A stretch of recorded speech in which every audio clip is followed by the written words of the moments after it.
নমস্কাৰ বন্ধুসকল state bank of India ফালৰ পৰা 13735টা ক্লাৰ্ক পোষ্ট মুকলি কৰা হৈছে আৰু তাৰ যি অনলাইন প্ৰক্ৰিয়া ইতিমধ্যে আৰম্ভ হৈ গৈছে ইন্টাৰেষ্টেড আৰু এলিজিবল ক্যান্ডিডেটবোৰে 7 জানুৱাৰীৰ ভিতৰত এই পোষ্টবোৰ কাৰণে এপ্লাই কৰিব পাৰিব আজিৰ ভিডিঅ'ত কেনেকৈ আপোনালোকে নিজৰ মোবাইলৰ পৰা এই পোষ্টবোৰ কাৰণে এপ্লাই কৰিব এপ্লাই কৰাৰ সময়ত আপোনালোকক কি ডকুমেন্টছৰ প্ৰয়োজন হ'ব ফৰ্ম ফিল আপ কৰাৰ পৰা প্ৰিন্ট আউট কৰালৈকে সকলো A to Z প্ৰসেছ এই ভিডিঅ'ত দেখাই দিম তো ভিডিঅ'টো হেকলৈকে চাব আৰু যদি আপুনি আমাৰ চেনেলৰ নতুন তেন্তে চেনেলটো সাবস্ক্ৰাইব কৰি বেল আইকনটো প্ৰেছ কৰি ল'ব যাতে আহিবলগীয়া এনে ধৰণৰ গুৰুত্বপূৰ্ণ আৰু তথ্যমূলক ভিডিঅ'ৰ নটিফিকেশ্যন আপোনালোকে মিছ নকৰে এপ্লাই কৰিবৰ কাৰণে আপোনালোকে এই পেজত আহিব ইয়াৰ যে ডাইৰেক্ট লিংক মই ডেসক্ৰিপচনত দি দিম তাৰ পিছত ইয়াত আপোনালোকে click here for new registration এই বুটানত ক্লিক কৰিব আপোনালোকৰ অনলাইন এপ্লিকেশ্যন ফৰ্মখন খোল খাই আহিব ইয়াত আপোনাৰ কিছুমান বেসিক ইনফৰমেশন এড কৰিব লাগিব প্ৰথমতে ইয়াত আপোনালোকৰ ফাৰ্ষ্ট নেম ভৰাব তাৰ পিছত আপোনালোকৰ ফাৰ্ষ্ট নেম ইয়াত কনফাৰ্ম কৰিব যদি আপোনালোকৰ মিডল নেম আছে তেন্তে ইয়াত মিডল নেম ভৰাব তাৰ পিছত আপোনাৰ লাষ্ট নেম ভৰাই কনফাৰ্ম কৰিব আৰু আপোনালোকৰ ফুল নেম ইয়াত শো কৰিব তাৰ পিছত পেজটো স্ক্ৰল কৰিব আপোনালোকৰ এটা এক্টিভ মোবাইল নম্বৰ ইয়াত এড কৰি আপোনালোকৰ মোবাইল নম্বৰটো কনফাৰ্ম কৰিব যদি আপোনালোকৰ অল্টাৰনেটিভ মোবাইল নম্বৰ আছে তেন্তে ইয়াত আপোনালোকে অল্টাৰনেটিভ মোবাইল নম্বৰ এড কৰিব পাৰে তাৰ পিছত আপোনালোকৰ এটা এক্টিভ ইমেইল আইডি ইয়াত এন্টাৰ কৰিব আপোনালোকে ডোমেইন নেম চুজ কৰিব ডোমেইন নেমত আপোনালোকে .com চুজ কৰিব তাৰ পিছত আপোনালোকৰ ইমেইল আইডি কনফাৰ্ম কৰি সিকিউৰিটি কোড ফিল আপ কৰিব আৰু সেভ এণ্ড নেক্সট বুটানত ক্লিক কৰিব ইয়াত আপোনালোকে ওকে ক্লিক কৰিব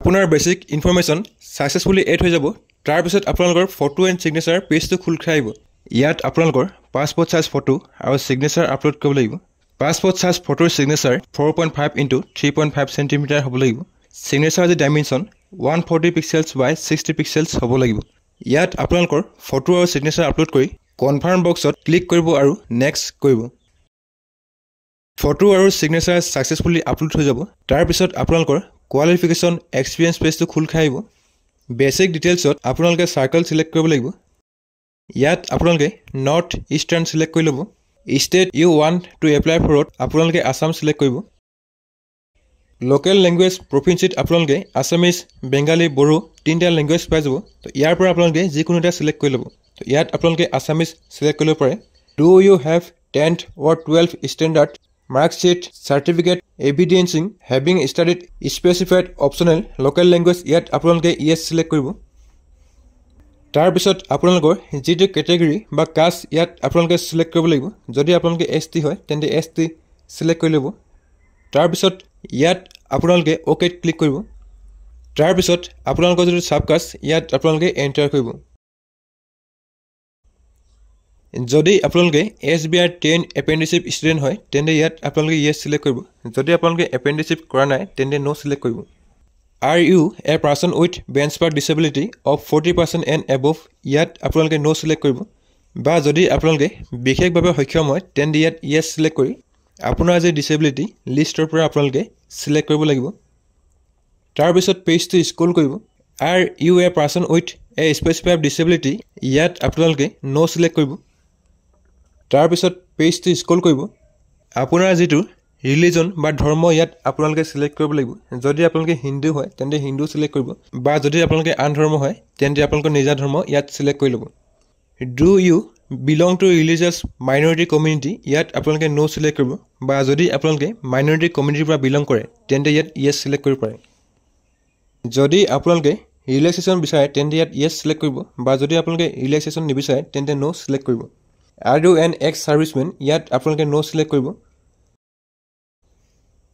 Are you an ex-serviceman ইয়াত আপোনালোকে নো সিলেক্ট কৰিব তাৰ পিছত Are you a disabled ex-serviceman ইয়াত আপোনালোকে নো সিলেক্ট কৰিব Are you a dependent of serviceman killed in action ইয়াত আপোনালোকে নো সিলেক্ট কৰিব তাৰ পিছত পেজটো স্ক্ৰল কৰিব Are you already working in SBI clerical trade ইয়াত আপোনালোকে নো সিলেক্ট কৰিব Have you either employed in the State Bank of India ইয়াত আপোনালোকে নো সিলেক্ট কৰিব তাৰ পিছত Do you have record of default in repayment of loans ইয়াত আপোনালোকে নো সিলেক্ট কৰিব Are there adverse report regarding character ইয়াত আপোনালোকে নো সিলেক্ট কৰিব তাৰ পিছত ইয়াত আপোনালোকে প্ৰিলিম এক্সাম চেণ্টাৰ কাৰণে ষ্টেট আসাম সিলেক্ট কৰি ল'ব ইয়াত আপোনালোকৰ ষ্টেট কোড আহি যাব তাৰ পিছত প্ৰিলিম এক্সামৰ কাৰণে ইয়াত আপোনালোকে ডিস্ট্ৰিক্ট সিলেক্ট কৰিব লাগিব ইয়াত আপোনালোকে ডিব্ৰুগড়, গুৱাহাটী, যোৰহাট, শিলচৰ আৰু তেজপুৰ এনেকৈ আপোনালোকে 5টা চেণ্টাৰ পাব।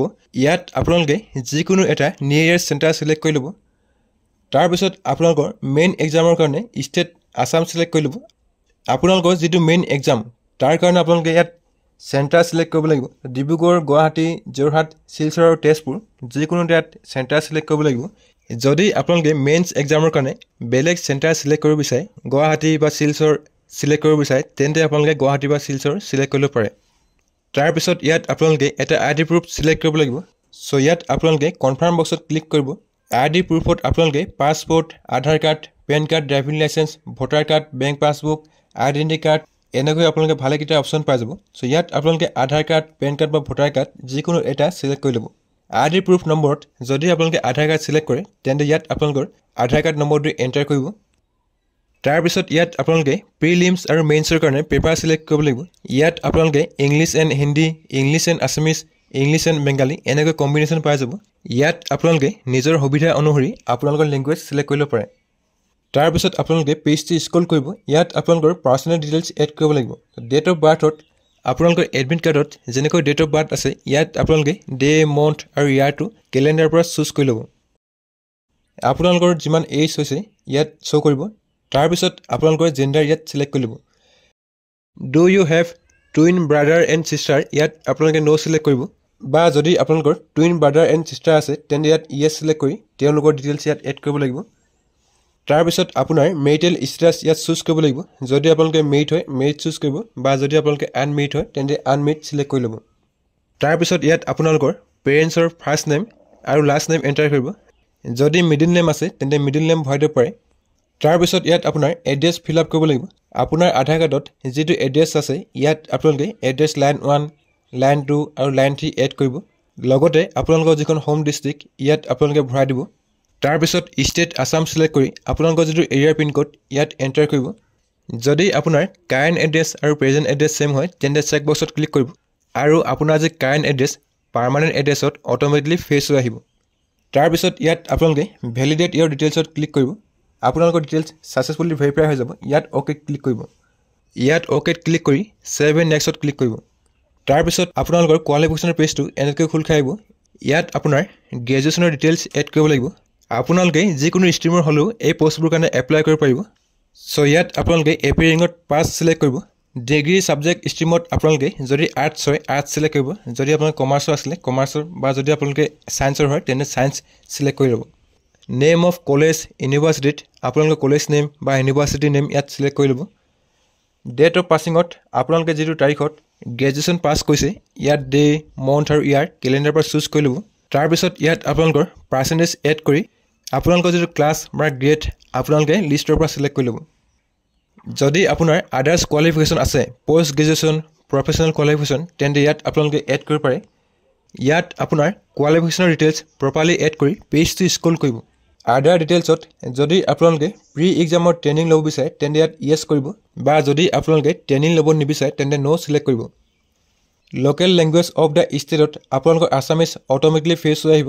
তাৰপিছত ইয়াত আপোনালোকে language, read, write and speak বক্সত ক্লিক কৰিব। তাৰপিছত যদি আপোনালোকে আদাৰ লেংগুৱেজ জানে, তেন্তে ইয়াত আপোনালোকে মেনশ্যন কৰি ৰিড, ৰাইট আৰু স্পীক যদি আপোনালোকে কৰিব পাৰে, তেন্তে ইয়াত চেক বক্সত ক্লিক কৰি ডেট ইয়ৰ ডিটেইলছত ক্লিক কৰিব। আপোনালোকৰ ডিটেইলছ ছাকচেছফুলি ভেৰিফাই হৈ যাব। ইয়াত অ'কেত ক্লিক কৰি ছেভ এণ্ড নেক্সট ক্লিক কৰিব। তাৰপিছত আপোনাৰ এপ্লিকেশ্যনৰ এটা প্ৰিভিউ আহিব। প্ৰিভিউটো আপোনালোকে ভালকৈ চাই ল'ব। যদি আপোনাৰ এপ্লিকেশ্যনত কিবা ডিটেইলছ মিছ মেচ হৈ আছে, তেন্তে আপোনালোকে বেকত ক্লিক কৰি শুধৰণি কৰি ল'ব। ইয়াত আপোনালোকে ডিক্লেৰেশ্যন এগ্ৰী কৰি কনফাৰ্ম বক্সত ক্লিক কৰিব আৰু কমপ্লিট ৰেজিষ্ট্ৰেশ্যনত ক্লিক কৰিব। ইয়াত আপোনালোকে অ'কেত ক্লিক কৰিব। তাৰপিছত ইয়াত আপোনালোকে অ'কেত ক্লিক কৰিব।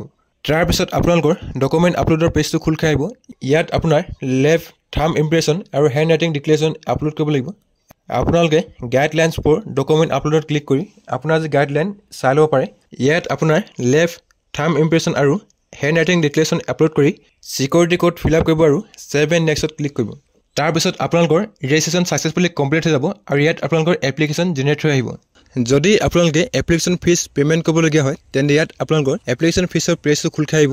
যদি আপোনালোকৰ এপ্লিকেশ্যন ফিজ নীল থাকে, তেন্তে আপোনালোকৰ এপ্লিকেশ্যন জেনেৰেট হৈ আহিব আৰু এই এপ্লিকেশ্যনখন আপোনালোকে এটা প্ৰিণ্ট আউট ওলাই ল'ব।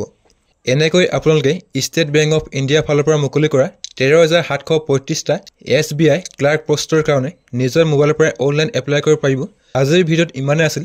যদি আপোনালোকে ভিডিঅ' চাই ভাল পালে তেন্তে ভিডিঅ'ত এটা লাইক কৰিব আৰু আপোনালোকৰ বন্ধুবৰ্গৰ লগত শ্বেয়াৰ কৰিব। ভিডিঅ'টো প্ৰথমবাৰ শেষলৈকে চোৱাৰ কাৰণে ধন্যবাদ।